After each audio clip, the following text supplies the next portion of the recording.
Hi, everyone. I've introduced Peter Garretson earlier today.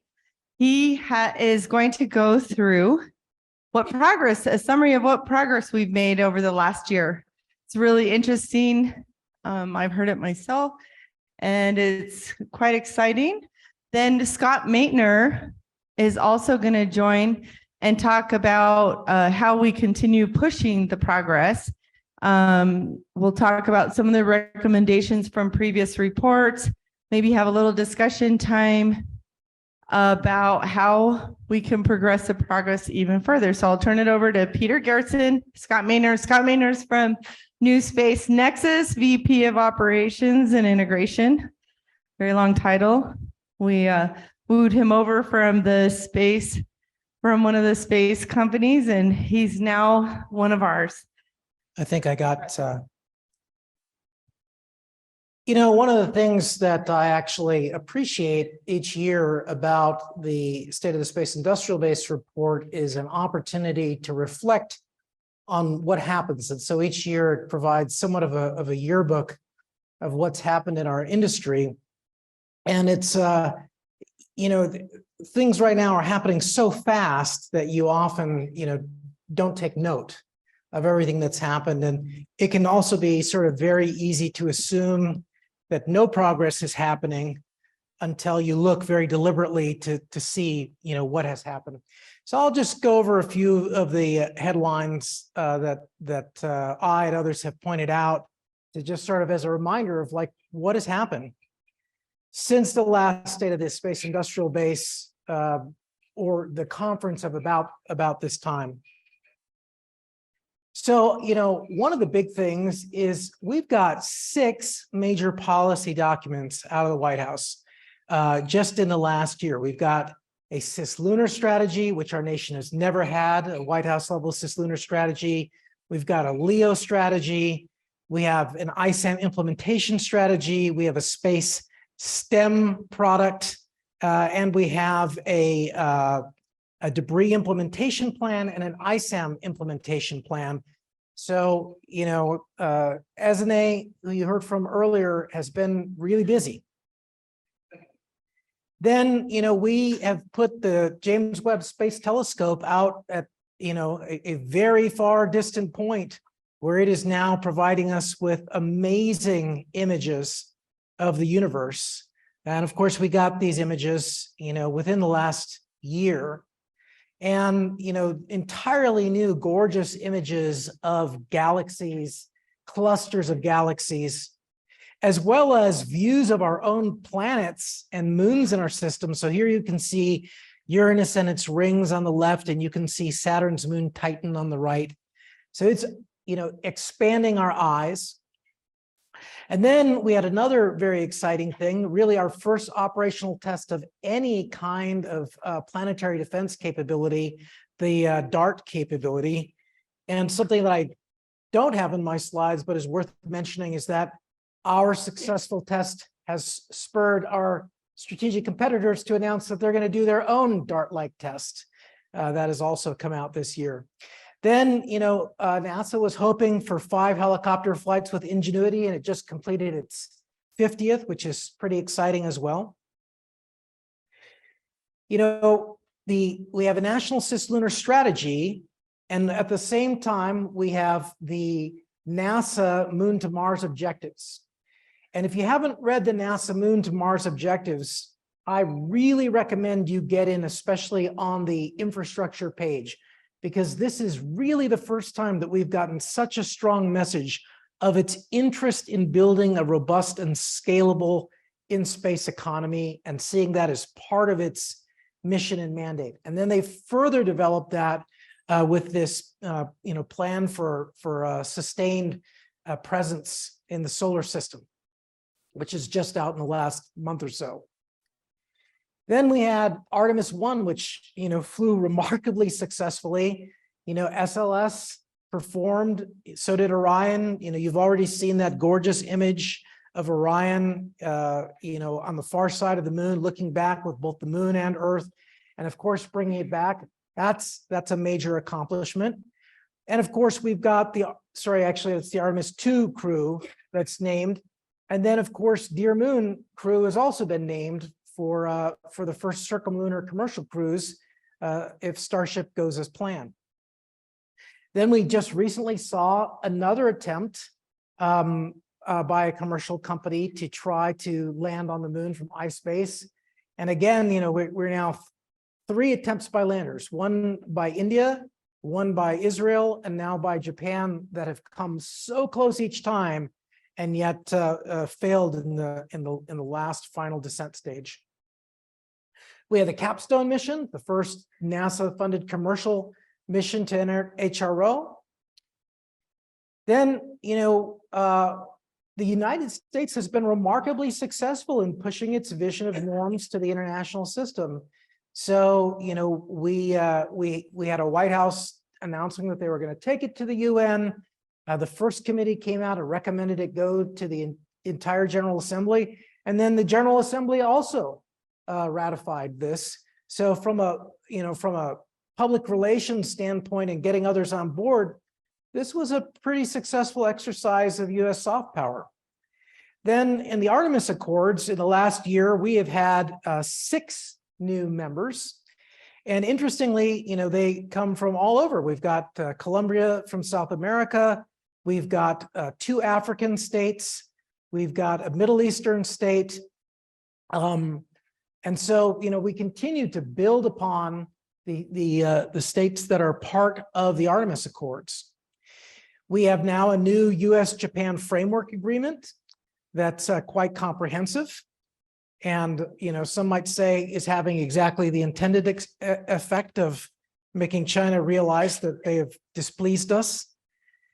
And then you can see, you've heard how successful U.S.-based commercial assets have been in Ukraine, both on the imaging side and on the SATCOM side, so much so that they say that they potentially saved Ukraine or kept the government afloat, and how key sort of the space-enabled algorithm has been to the balance there.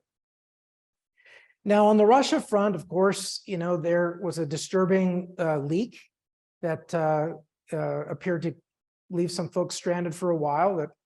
And then Russia told us that they were planning to quit the ISS. And then Russia also at the UN basically provided a threat to commercial satellites, as well as talking about a secretive weapon to target SpaceX satellites. China, on the other hand, set out a very clear and independent long-term vision for space. We heard the head of NASA talk about the fact, acknowledging point blank that we're in a space race, and that he worries that the Chinese, under the guise of scientific research, could say, keep out, this is our territory. China did very well. They topped us in the number of defense-related satellites they put out, huge number of space launches, and they plan on 70 space launches this year. But they also have been signaling their displeasure with our commercial capabilities, talking about that they must be able to destroy Elon Musk's Starlink satellites if they threaten their national security, and that they are developing new Starlink killer anti-satellite microwave and a comparative constellation, to subvert Starlink's capability. We've had our defense industry face surging demand at the same time as the supply crunch. We are on our second chief of the Space Force, which is a big deal as it turns 3. And we've seen the Space Force message very strongly that they want to go fast in acquisition and are willing to make structural changes to do that, outlining a number of tenets of how they plan to do that, and a formula for going fast. We've also seen the first launch of the SDA satellites, and I'm not privy to it, but the last headline I read from Space Symposium was that they were performing nominally as they expected.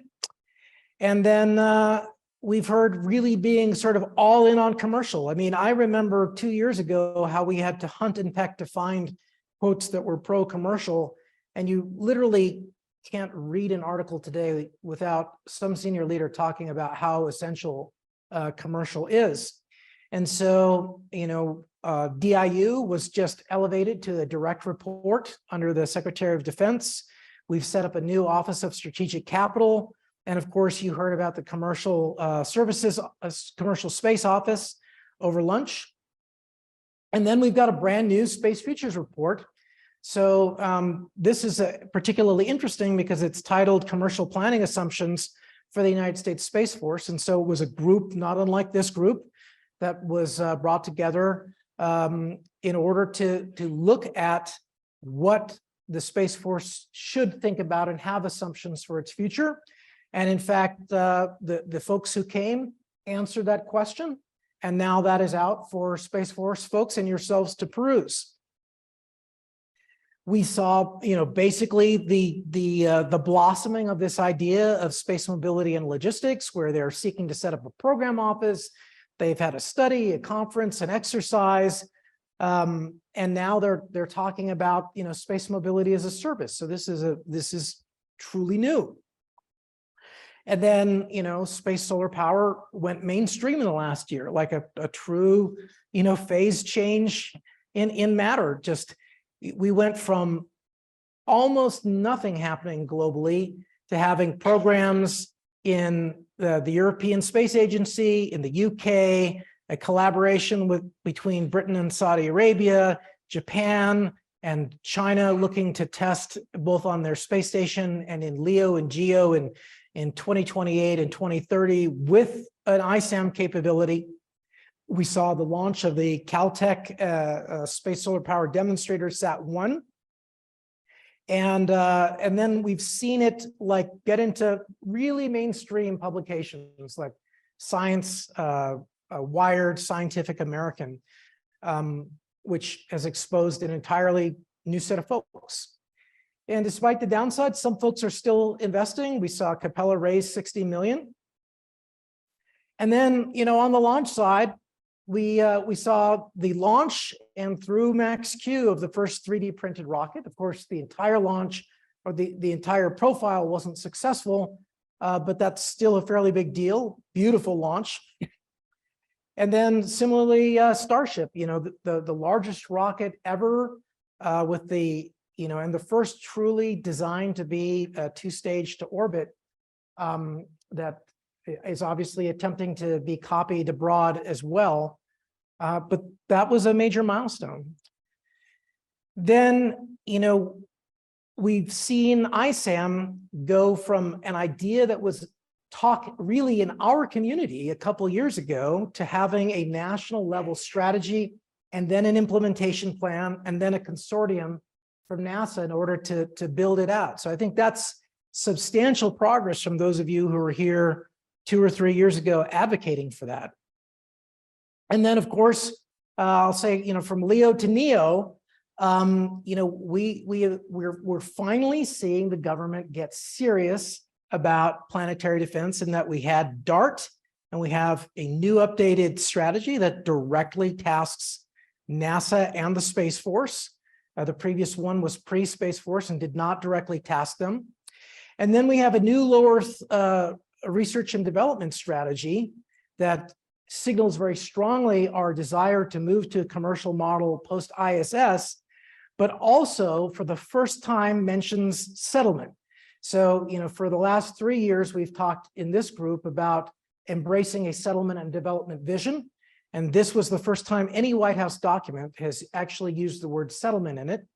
And if you listen to my latest podcast with Dr. Uzo Okoro, she is very clear that they chose their words very carefully because that's how they see it. And so that ends my quick year in review.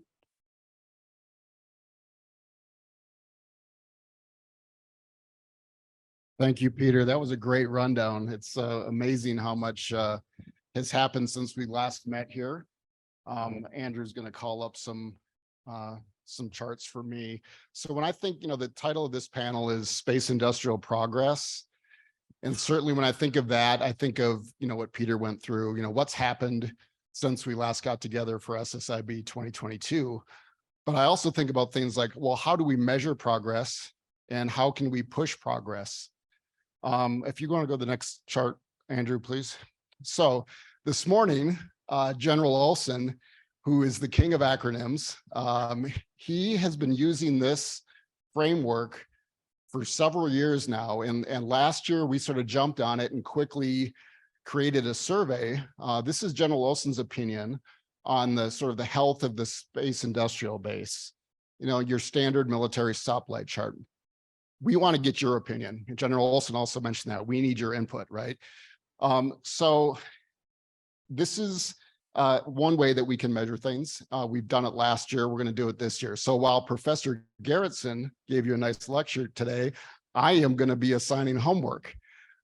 Casey talked about this being sort of an unconference, and we've heard the term working groups and workshop and things like that. So this is where, you know, we can sort of roll up our sleeves now, and you can help us out. So we really need you. If you go to the next chart, please, take out your smart devices, iPhones, Androids, and scan this. This is, you know, don't overthink it. We do provide some definitions of the different components of what General Olson is talking about. But basically, we're asking you for what's your assessment of the health of each of these components? And then we ask you two trend questions. The first one is, what's the overall trend? And then what's the trend since last year? And so my thanks to the 12 people that were eagle-eyed enough this morning to take the survey. There's 13, including myself, but we want to get as many of you as possible to take this survey. It will directly feed into our report. Every Space Industrial Conference, State of the Space Industrial Base workshop produces a report. By the way, it's an excellent report. DIU, AFRL, Space Force, Peter Garretson compiles and edits the reports with inputs from our team and from our working group leaders. And I've referenced it several times. It's like a textbook. And I find myself doing sort of deep dives into topics because it's so well referenced, and you can go find the source documents and learn some great things. So did everyone capture that? That's the first survey. Next chart, please. This is what we're going to put it in. So it's very similar to General Olson's chart, but it'll be your assessment. And that's what we want to get. We want to particularly get industry's assessment. We'll be able to do different filters. So we'll put our own stoplight charts on there, and we'll put the trends on there as well. So thank you in advance for doing that. We'll probably keep putting these QR codes up for you to remind you. Also in your Socio app, if you look at the agenda for today, where the keynote speakers were Bucky, Robbie, and General Olson spoke, there is a link, direct link to this survey. Next chart, please. Peter mentioned this report. Another way we sort of measure and can push progress is the key actions and recommendations that we develop at each year's report. So how many of you have read the report from last year? Show of hands, don't be shy. Great. As you are about to go into your working group sessions, I want you to sort of keep in mind, this last year we had 6 key actions and recommendations. The previous year we had 18.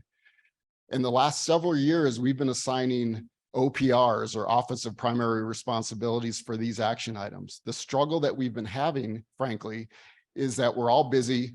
We put this down, we hope people read it, but then we get, you know, consumed by our daily activities. And are we pushing and making progress?